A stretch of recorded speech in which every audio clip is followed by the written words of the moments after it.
What is going on, everybody? Shwazy here, and the vehicle standing behind me is the all-new C8 Corvette. Well, it's not super new because it's been out for about 2 years, but I have been wanting to get my hands on this vehicle for a very long time, and I finally have the honor and the privilege to bring to you my thoughts on this amazing first ever mid-engine Corvette. And I am super excited, as you can tell, I'm sure, on the screen. But in today's video, I'm going to be talking about 7 things that I love and 5 things I kind of hate about the C8 Corvette. So let's get started.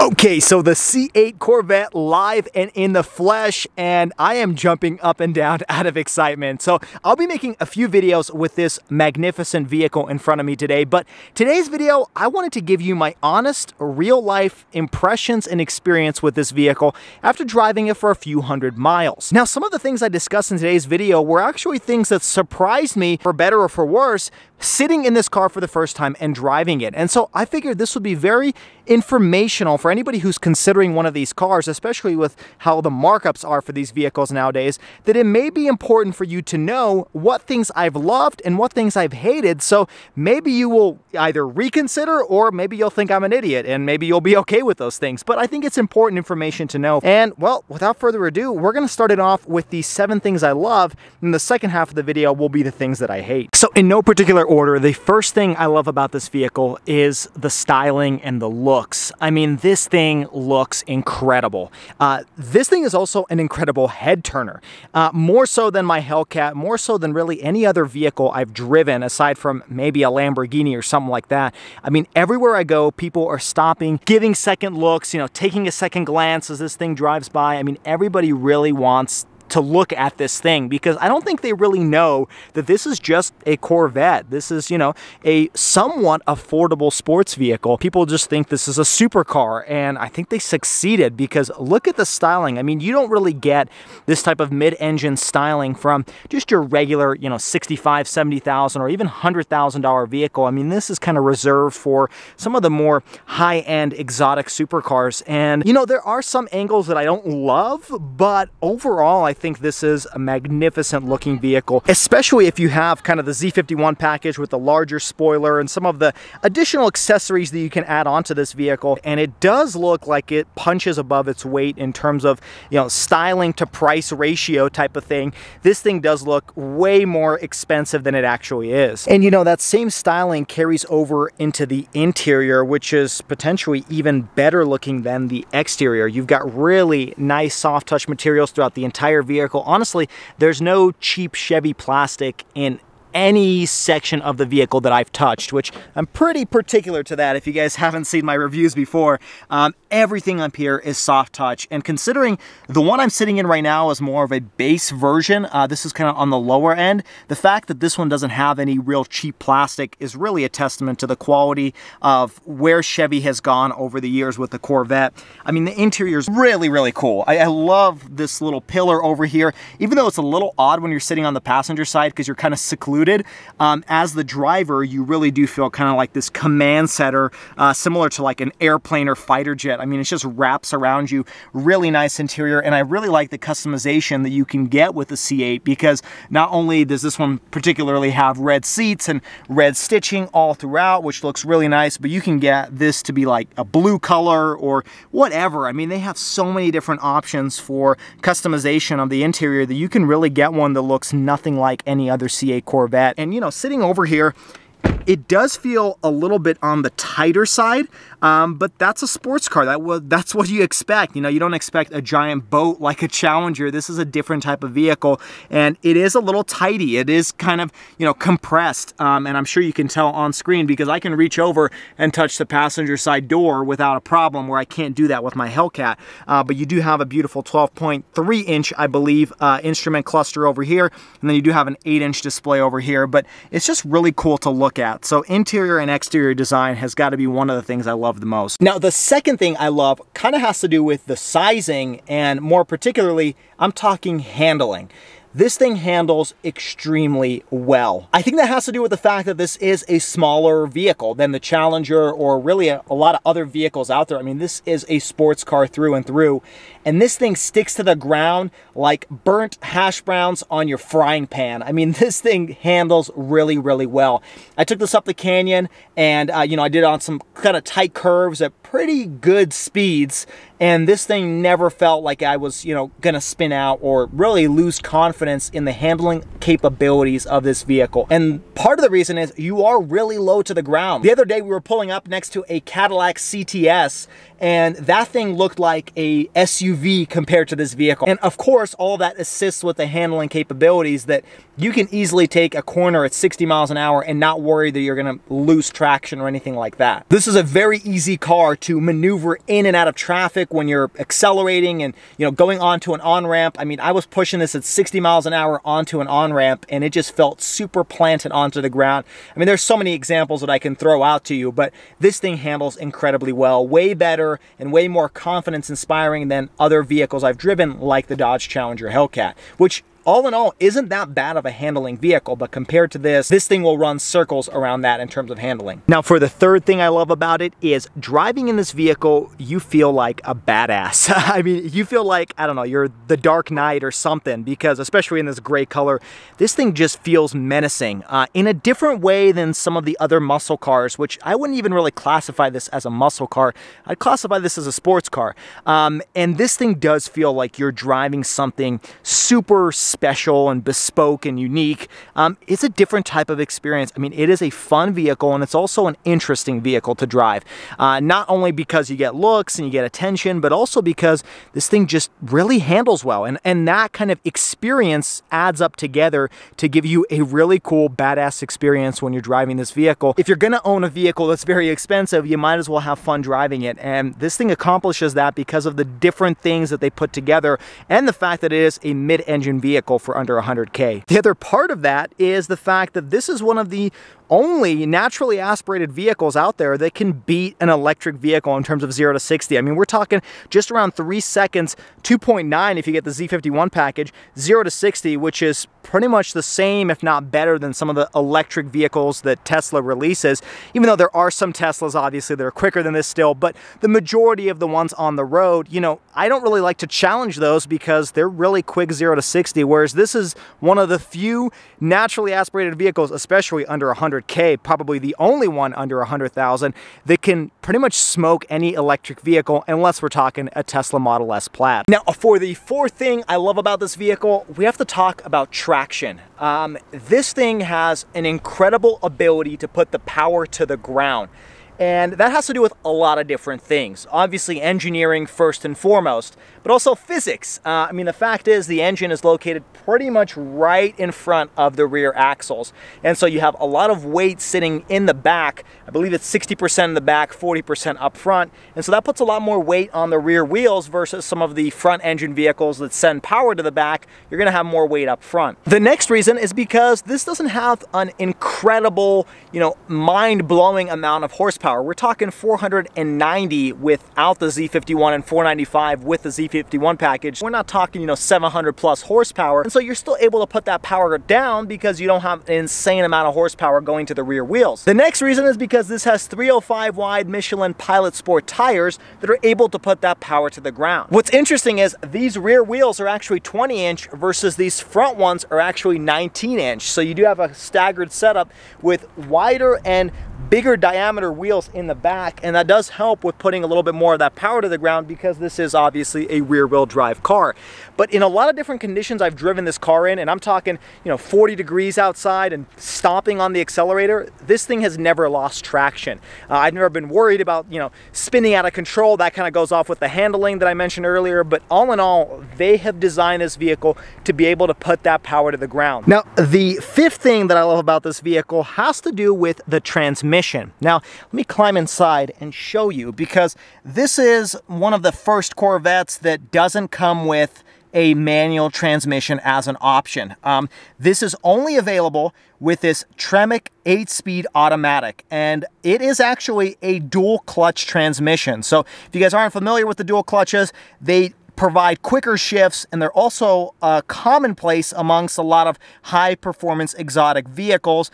They're starting to kind of trail down into some of the crossovers and stuff, and I will say this transmission does feel really quick and really good. You know, part of the experience of driving some of these cars has to do with the way the power is delivered, because no matter how good of an engine you have, if you have a pretty bad transmission, you're gonna have a pretty bad experience, and this transmission does a fantastic job. I've driven other dual clutch vehicles before, and sometimes they feel, I don't know, I'm gonna say a little jerky, because, you know, they're very aggressive in their shifts because you have to be quick when you're shifting, and so it kind of jolts you around a little bit when you're accelerating. This one is the first dual clutch I've driven that I would not even know this was a dual clutch transmission aside from its quick shifts, because in all experiences with this vehicle, it's very, very smooth and quiet in its acceleration. It's not a aggressive, you know, hit your head against the headrest type of experience because the transmission is shifting so hard. And I think part of the reason this thing can do 0 to 60 in around 3 seconds is not necessarily because of the engine. Obviously that helps because that's what propels you, but the transmission and the way it delivers the power to the rear wheels, it really does a fantastic job. I keep comparing this to my Hellcat because my Hellcat has very similar performance in a way.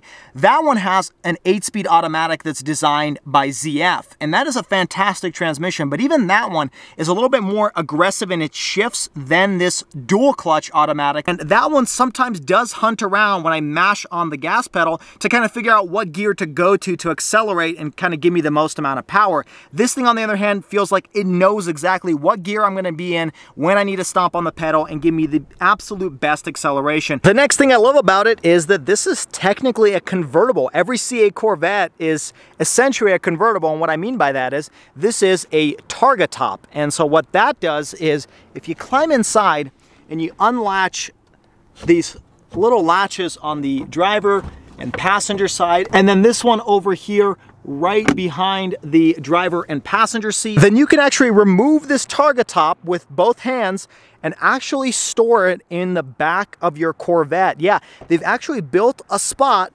in the back for you to actually latch your targa top into the back in case, well, if it starts raining, you can pull it back out and reattach it. Now, let me show you what that looks like. I'm gonna need both hands to do it, but what's nice about that is you don't need 2 people. You can actually do it with 1 person. It's a little bit awkward, but the fact that you can do it by yourself without having anybody else around is really, really clever, and I wish more cars did this. And there you have it. I just clipped it into its place, and now it's snug, so it's not gonna roll around or anything. And by doing so, I have a convertible top. And at the same time, I haven't sacrificed that much in storage because I still have a frunk where I can still store some stuff, and it's pretty deep overall. So you really have a lot of practicality, and the fact that you have a convertible and a hardtop at the same time, and you can, in a moment's notice, put it back on if it starts raining or snowing. Really, really cool. And a lot of Corvettes have this, but gotta be one of the things I love about it. Now, for the last thing I love about this vehicle, and full disclosure, there's actually a lot of things I love about it, but for the sake of brevity, I'm gonna keep it down to just a list of 7, but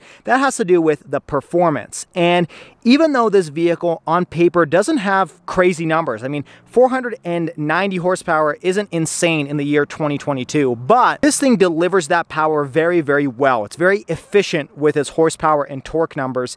And because of that, this thing drives incredibly well. I mean, the performance is the 7th thing I love about this vehicle. It really does an amazing job in that aspect. This thing does handle very similar to those other vehicles, like I've said, like the Lamborghini and the Mercedes SLS that I've driven on the track before, and this is a quarter of the price. And so if you're talking about performance figures, 0 to 60 top speed, this thing is unlike anything else at this price point. I mean, even talking about my Dodge Challenger Hellcat, this thing will run circles around it in terms of 0 to 60 because it can put that power to the ground. With only 490 horsepower, you feel like you can use a lot of its power in day-to-day driving in city streets. Now, in terms of a drag strip, I think the Hellcat is gonna smoke the C8 Corvette, but when you're talking about just day-to-day fun, the power band is a little bit more usable in the C8 Corvette just because it has a little less horsepower. Okay, so we've drooled over this car enough. I've talked about these 7 things I love. Now let's jump into the things that I kind of hate, or things I wish were improved on the C8 Corvette, because no car is perfect, and even though this is almost perfect, there are some things that could be done better. So let's jump into the 5 things I hate. Okay, now in no particular order, the first thing that really honestly surprised me when I jumped into this vehicle was the lack of features for a vehicle that's, you know, probably in the mid $60,000 range. Now, I don't have the particular window sticker for this vehicle, but based on the lack of features that I'm about to discuss, I do think it's probably in the mid $60,000 range. And I think for a lot of competition, which there really isn't any other competition that's a mid-engine sports car, but another car that's maybe mid $60,000 range, you would expect it to either have standard or option with some of the features I'm going to talk about. The first one is no blind spot monitoring. So the way they're able to cut costs and keep this vehicle somewhat affordable is by getting rid of things that are convenient, like blind spot monitoring. And that's a little concerning because the blind spot on this vehicle is incredibly massive. I mean, you cannot see what is going on behind the passenger seat and behind the B-pillar. I mean, this thing is massive. This isn't actually a window. It's a piece of, I think, plastic. Maybe it's glass, but you can't actually see through it. And so you can't actually see what's going on behind your rear quarter panel. So having blind spot monitoring is, I think, a must if you have a C8 Corvette, because otherwise you're just kind of guessing, and there's not really a way for you to actually look back and see if there's a vehicle in your rear quarter panel. That's kind of a dangerous situation. The second feature this vehicle didn't come with is heated seats, which is kind of becoming commonplace amongst a lot of vehicles like entry-level compact crossovers. This thing doesn't have heated seats from the factory. That is an option you're going to have to pay for. The next feature this didn't come with from the factory is GPS. So let me show you what the infotainment screen looks like. So here I am on the main menu, and as you can see here, you have your quick select buttons, and you would think this is the map. So you click on it, and no, this is your turn-by-turn directions using OnStar, and I have to call OnStar and activate it in order to use that type of GPS. Now, you would think, okay, maybe there's some other maps. Well, yes, there actually is a Chevrolet Maps feature, but you click on that, and it's again something else you're gonna have to call to figure out because there's no network connection and it requires you to go to your Wi-Fi networks. Now, perhaps this is just user error and I'm not figuring out how to activate maps on this vehicle. And first of all, this is a very snappy software. I really do like that, but there's really no maps on here, and I have used Chevy system before and I have seen maps, but I don't see it on the C8 Corvette. And I think that's because to get maps activated, you have to pick the higher trim level, and this vehicle just doesn't come equipped with it. Now, the saving grace here is this does have wireless Apple CarPlay and Android Auto. Really awesome feature, works really well. I've used it before. That's really the only saving grace, but the fact that you don't have heated seats, blind spot monitoring, or maps really is kind of a downside of having an affordable mid-engine supercar. Now, that's forgivable, but just something to keep in mind if you're going to buy this vehicle thinking it's going to be like every other mid $60,000 vehicle with heated seats and heated steering wheel, etc., etc. This vehicle isn't going to have that. You may want to purchase a higher trim level version that does come with those features, but then you're likely in the mid $70,000 to $80,000 range. Now, while we're here, let me talk about the second thing I kind of hate about this vehicle. And that has to do with the fact that this screen for the year 2022 does seem a little bit on the smaller side. Now, like I said, the interior is quite small, and so I can't say it's extremely small. It's kind of fitting for the size of the vehicle, but 8 inches in the year 2022 is on the smaller end. I mean, we're talking entry-level compact crossovers have at least 8 inches or more, and it's a little bit hard for the passenger to see. I sat here earlier today, and you know, depending on the reflection, you really can't tell what's going on the screen. It's great for the driver. I mean, the orientation is actually perfect for me to see what's going on and very easy to reach and activate, but I wish, for one, it was a little bit more visible for the passenger to control, but two, probably more importantly, I wish it was a little bit larger. Now, again, the saving grace here is you do have an all digital, I believe this is a 12.3-inch display, and it's fantastic. It looks really great, lots of different functionality. You can go through your different features, you know, or different drive modes, I should say, and then depending on the drive mode, it will change what that looks like. I do wish that this screen was just a little bit larger. My Hellcat has an 8.4-inch screen, and I think that's kind of the minimum size that you should have in a vehicle, especially one that's over $60,000. Now, the third thing I hate about this vehicle was something that really surprised me and I didn't expect sitting in this car for the first time. And that has to do with the road noise. This vehicle is pretty loud on the inside. And I'm not talking when the roof is open, obviously it's going to be loud, but when you have the roof closed and you're driving on the highway, maybe over 70 miles per hour, it's actually quite loud in here. Kind of surprisingly loud, to be honest. I compare it very closely to my soft top Ford Bronco. Now, I'm being a little facetious here. It's definitely not as loud as the Ford Bronco is, but I was trying to have a conversation with my wife, and it's not the engine that I'm hearing, it's actually the road noise, the tires, the air that's going through the vehicle. That all is very prevalent on the inside, and it gets a little bit annoying. I really didn't expect that because this is a mid $60,000 vehicle. You expect it to have really good sound insulation, but obviously they had to cut costs somehow, and I think sound deadening was one of the ways they cut costs to keep this vehicle price point low. Now, for the fourth thing, this is actually something you'd probably expect, but still something that you should know about the C8 Corvette, and that has to do with it's a little rough on the roads. This may be probably the most softest mid-engine sports car, but you know, a lot of people say this is a GT car, you know, a Grand Tourer that you can drive on long road trips. I don't know if I would drive this vehicle on long road trips because it is a little rough on some speed bumps and just little potholes on the road. The other day we were driving on the freeway and we drove over a small pothole, and it felt like the entire vehicle just kind of exploded. It made a really loud sound because the sound deadening isn't that great. And you know, it kind of just annoys you as you're driving that it's not a super soft plush vehicle. It's definitely more oriented towards sport than it is for comfort. I will say my Dodge Challenger Hellcat is more comfortable than this vehicle. It's softer on the roads, and even that car isn't the softest, but it is softer than the C8 Corvette. Now, for the next and final thing that I hate, quote unquote, about this vehicle has to do with the sound of the engine and the exhaust. Now, don't get me wrong, it is a very good sounding engine and exhaust system, but it's not the best out of the competition. And I'm talking about the Hellcat specifically and some of the other muscle cars that are on the market. Although this thing does sound pretty good, it could be a little bit louder, a little bit more theatrical in its power and exhaust note than it actually is. And I've always thought of this from the very beginning when they introduced this vehicle. I thought the exhaust sounded pretty good, but not as good as it could be. And that can be fixed. Obviously, you can get a different aftermarket exhaust system and you can change it and tune it different ways. But I think from the factory, this thing is quieter than some of the other competition, including something from like the ZL1 Camaro. I think those things sound better than this vehicle. And that may have to do with the target demographic for Corvettes being people a little bit older who don't want something screaming behind them, especially now the fact that it's located behind the passenger compartment.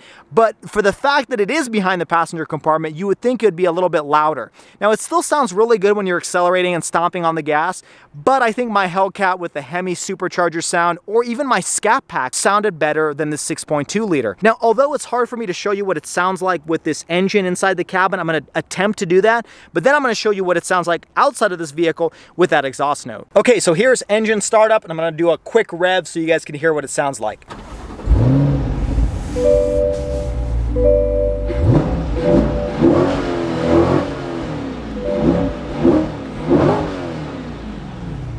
Still sounds pretty good, but it could be a little bit better.